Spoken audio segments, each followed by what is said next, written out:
Phoebus Apollo, god of the sun, archery, music, prophecy, plagiarism. Okay, that last one's not real, but let me explain. Good morning, Eric. Today I have been thinking a lot about the god Apollo. And I do mean the god, not the dog. Anything to say? Good words. Now, here's what's been on my mind, okay? For a long time, I have known that Apollo was not always the god of the sun. Apollo in everything is the god of the sun. For thousands of years, he has been the god of the sun as far as the Western civilization has been concerned. But that's not been true. Always, at least, right? It has been true for a while, at least since the late Hellenic period, and at least since early Rome. But here's the weird thing that I don't really understand, Apollo has a lot of titles, right? Arguably more than any god. And most gods have a lot, Poseidon, he's the earth shaker, he's the god of the sea, he's the god of all of these, right? He's the god of horses, for f***'s sake. Apollo is the god of music, poetry, archery, prophecy, oracles, plagues, sickness, healing, protection of the youth. And not only is he the god of a lot, Apollo is one of the most important gods, period. And I don't just mean in terms of the family hierarchy, right? You look at the family, you have Apollo, his father Zeus, his brothers, Zeus's brothers Poseidon and Hades. You have Zeus's wife, you have their whole extended family. The Olympians are all important, and there is a bit of a hierarchy in terms of the family.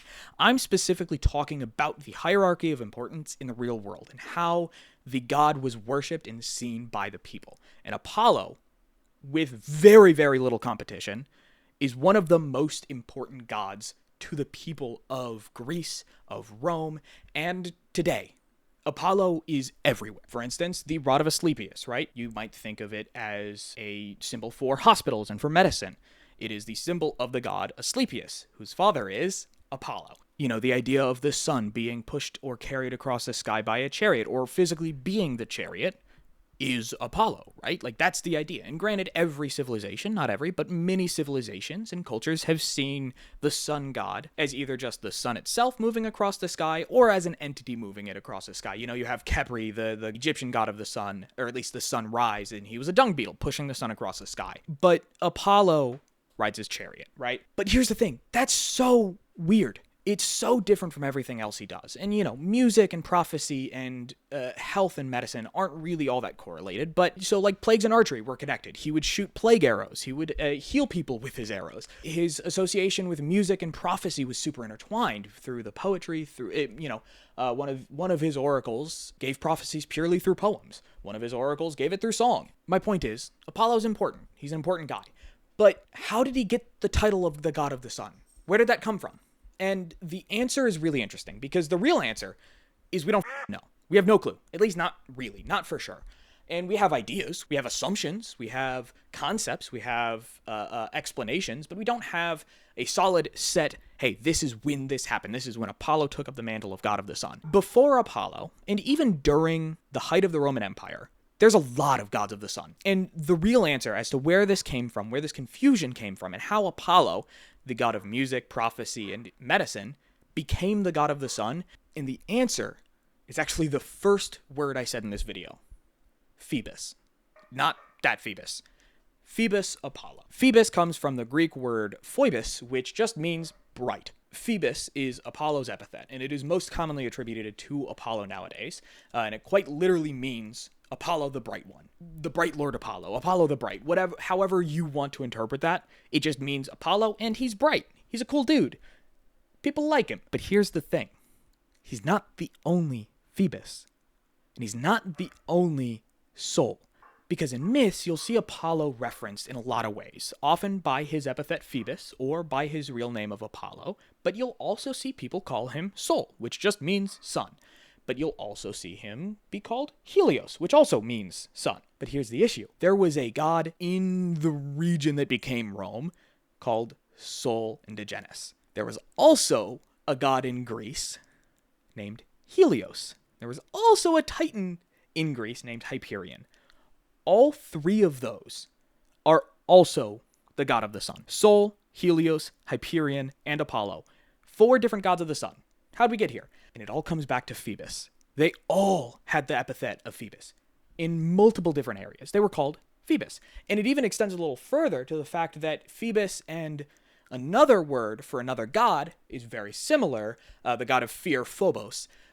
Similar spelling can lead to some confusion in myths, but that's the ticket, right? That's what happened, is sometime in late Greece and early Rome, you see an increase in the use of the epithet Phoebus. And when you see more things being called Phoebus, and more gods being called Phoebus, and not by their real names, you suddenly aren't totally clear on which god you're talking about in which myth. And this happened for a long time. Over hundreds of years, you see myths pop up here and there talking about Phoebus. And there's no clear distinction of, hey, this is this god, this is Hyperion and not Apollo, this is Helios and not Apollo. But you don't get that every time. You don't know for sure, because some of the myths are other myths that have been adapted and retold, right?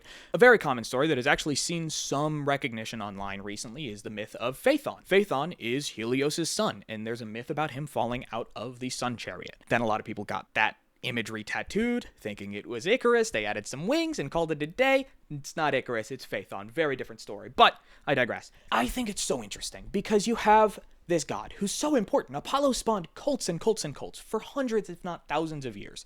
All through Greece, all through Rome. You see in Delphi, you see in Rome, you see all of these cults pop up around Phoebus Apollo. But something really interesting happens during syncretism, and that's language. Language gets muddled and it gets mixed, and words for some things get translated into other things, and they get used in the wrong case and for the wrong things.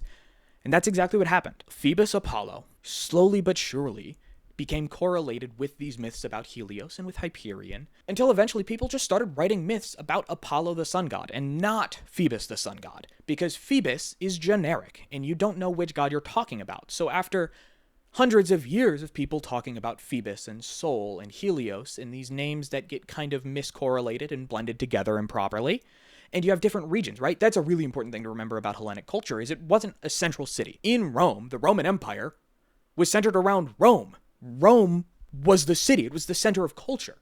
So anything that happens in Rome is spread throughout the entire empire. That didn't happen in Greece. You have these city-states and you have large civilizations, but they're separated and they're connected loosely by shared culture, but that shared culture is not identical. So when the Romans were taking a lot of the other gods, and they took a lot of the gods and kind of melded them with their own myths, you turn Zeus into Jupiter, you turn Hades into Pluto. Apollo was so big that they just kind of didn't bother changing his name. They just kept him the same.